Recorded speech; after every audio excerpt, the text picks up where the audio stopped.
démocratique qui connaît une presse pluraliste, une presse dynamique qui en témoigne, on va dire, le nombre déjà de titres qui sont diffusés à partir de notre pays. Si on fait un peu l'état des lieux au plan numérique, on va dire que nous avons une quinzaine de chaînes de télé, nous avons plus de 70 radios qui émettent, nous avons 60 titres de presse.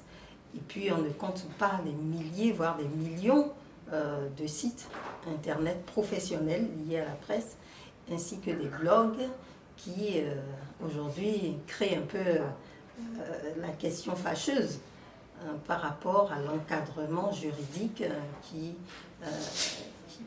qui accompagne cette activité professionnelle. Donc moi je veux dire que nous pouvons nous féliciter quand même d'avoir une presse qui fait son job, quand bien même il y a des brebis galeuses qui viennent entacher un peu la chose, et aussi quelques couacs ou des zones un peu sombres au tableau en matière de régulation ou en matière de normes juridiques. Je voudrais parler du code du numérique par rapport au code de l'information et de la communication et d'autres textes de loi qui progressivement sont ingérés par les journalistes professionnels. Donc on peut dire que notre presse est quand même dynamique et qu'on se maintient bien, mais qu'il y a quand même des choses encore à améliorer. Amélioration, c'est déjà dans l'attitude des journalistes, surtout ceux qui utilisent la communication électronique, parce que c'est de ça qu'il s'agit pour notre sujet. Aujourd'hui, on voit qu'avec le développement des réseaux sociaux, la communication électronique, tout le monde l'utilise beaucoup, mais les journalistes ont tendance à confondre journalisme et activisme. Parce que, évidemment, pour être dans l'ère du temps, on va avoir son blog. On peut avoir un blog personnel. On peut avoir un blog qui est professionnel. Et là, on devrait avoir une attitude qui est un peu sérieuse. Donc, attitude d'abord d'avoir une approche professionnelle, parce que vous avez une double casquette. Quand vous êtes journaliste, vous avez une double casquette. Vous avez la casquette du citoyen et vous avez la casquette du professionnel. Et tout le monde sait que cette casquette-là, elle domine plus que l'opinion personnelle. Donc, il faudrait faire attention à ne pas faire d'amalgame, sinon, immédiatement, il y a dérapage. Et quand le public vous lit, il ne pense pas derrière que c'est un béninois lambda qui parle. Il pense leader. Il pense quelqu'un qui peut lui montrer un chemin heureux. Et donc, pour cela, vous devrez avoir une approche plus élevée, une approche plus recherchée, une approche de responsable. Parce que c'est le centre même, et notre code de déontologie le souligne toujours, la responsabilité du journaliste.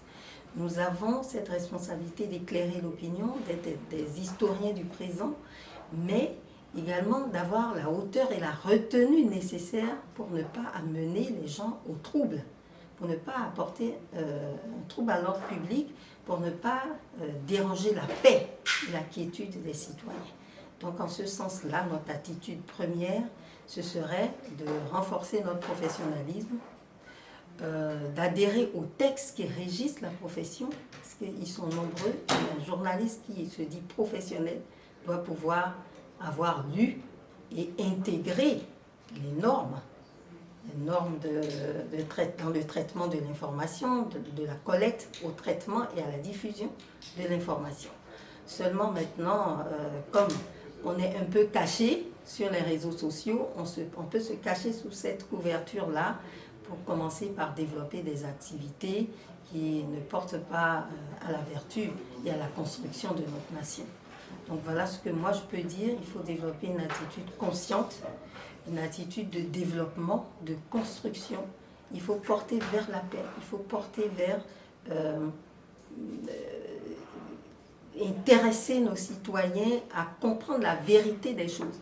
Parce que le journaliste, il ira raconter un fait, il va opiner dessus, certes, mais en ayant des preuves de ce qu'il apporte aux gens.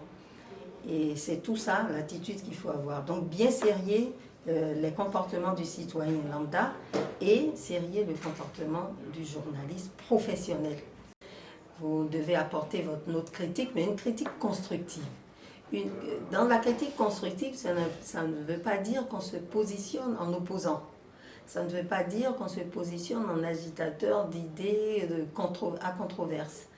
Mais c'est plutôt d'apporter un équilibre dans l'information. Si vous-même vous opinez, vous devez pouvoir apporter la preuve de ce que vous dites. Et si vous tendez la parole ou le micro à quelqu'un d'autre, vous devez pouvoir amener une diversité, une pluralité d'opinions et d'expressions. Donc vous tendez la perche à celui qui est pour, vous tendez la perche à celui qui est contre, vous allez même rechercher le centriste pour pouvoir faire la médiation et vous ouvrez une porte pour ceux qui ne sont pas là au moment où ça se passe, de pouvoir se faire une idée ou de construire une opinion par rapport à un fait. Donc moi je pense que c'est possible de faire la critique. Mais évidemment, nous savons que de plus en plus des groupes de pression peuvent apporter les journalistes à ne pas exercer convenablement leur métier. Il peut y avoir, vous connaissez les groupes de pression aujourd'hui au Bénin, c'est plutôt les politiques qu'on indexe. On va indexer aussi d'autres grands groupes, les industriels, les syndicats, les ONG, etc. Ou bien des corps constitués. Mais le journaliste devrait avoir la tête froide, parce que quand vous êtes passé par une école, que vous avez bénéficié d'une bonne formation et que vous avez choisi une spécialité, vous devez avoir les documents, les arguments et les personnes ressources et les outils pour pouvoir bien éclairer l'opinion.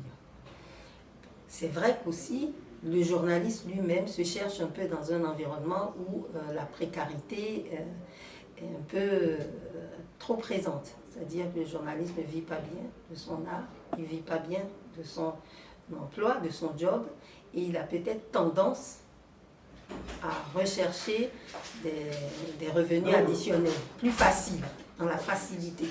Et la facilité l'emmène à se compromettre, à être corrompu. Quelquefois, je pèse mes mots, parce que je suis dans la profession il y a plus d'une vingtaine d'années, et en ayant roulé ma bosse, je constate malheureusement qu'il y a beaucoup de gens qui peuvent se laisser aller à cette facilité. Ou aussi le trop plein d'ambition, où on veut tout de suite upgrader dans la profession, se trouver de bons postes. Ça peut amener le professionnel à déraper. Et aussi, s'il ne se met pas dans la position du professionnel et qu'il met en avant des convictions, soit politiques ou religieuses, ou enfin des considérations trop personnelles, il peut aussi se perdre et vendre sa foi. Donc moi je pense que de ce côté-là, il y a matière sur laquelle il faut travailler. Nous avons un environnement de normes juridiques, nous avons des réseaux, nous avons une union des professionnels des médias, nous avons le conseil du patronat qui est là, nous avons autant, et même les PTF qui peuvent aussi accompagner, autant de personnes et d'opportunités pour nous faire changer, pour nous renforcer dans notre spécialisation, dans notre professionnalisme tout simplement. Le professionnel, c'est un tri. On collecte l'information, on fait les recoupements des sources d'information, on voit si ça se recoupe réellement et que ça se tient, et que c'est vrai, c'est avéré, et que ça ne souffre d'aucune ambiguïté avant de porter au public.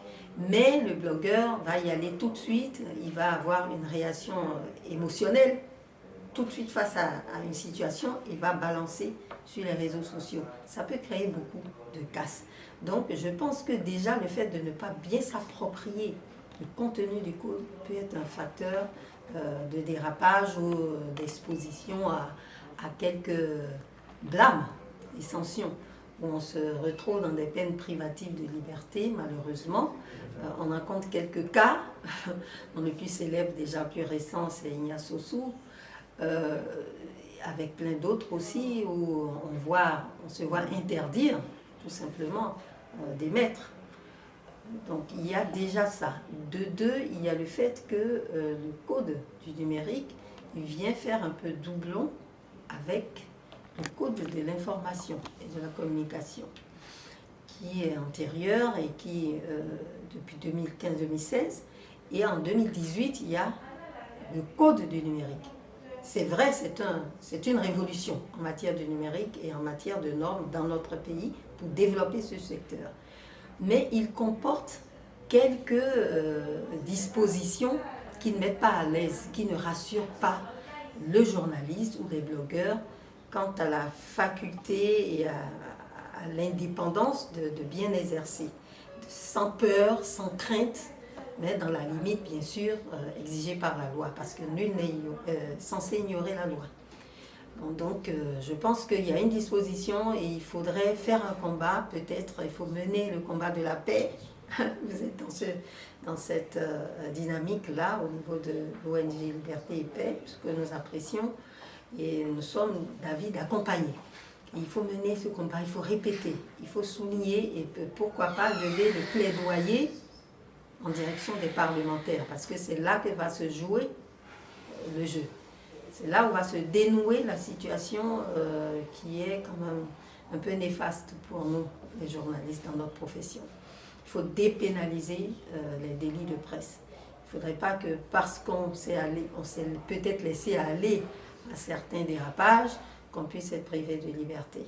Non, il ne faut pas bâillonner la presse, il ne faut pas mettre des menottes aux journalistes qui écrivent, il ne faut pas mettre des masques ou porter des œillères aux journalistes qui sont des photojournalistes ou sont des reporters tout simplement. Moi, je crois que la plume est sacrée, la parole est sacrée, et le manque des journalistes qui apportent une certaine clarté, qui apportent l'information, qui sont tout le temps en péril dans ce qu'ils font, qu'on vienne rajouter encore une privation de liberté. Je pense que c'est un peu trop, il faut dire stop, tout simplement, mais pas stop en ayant un esprit de guerre inutile ou de tirer inutilement, mais d'aller dans une démarche constructive, intellectuelle et dynamique de plaidoyer individuel et collectif en direction des parlementaires pour qu'on puisse supprimer cela et savoir vraiment sérieux. Si le code de l'information et de la communication doit s'appliquer aux professionnels qui travaillent dans les organes traditionnels, il faudrait qu'on le spécifie et que ce soit clair.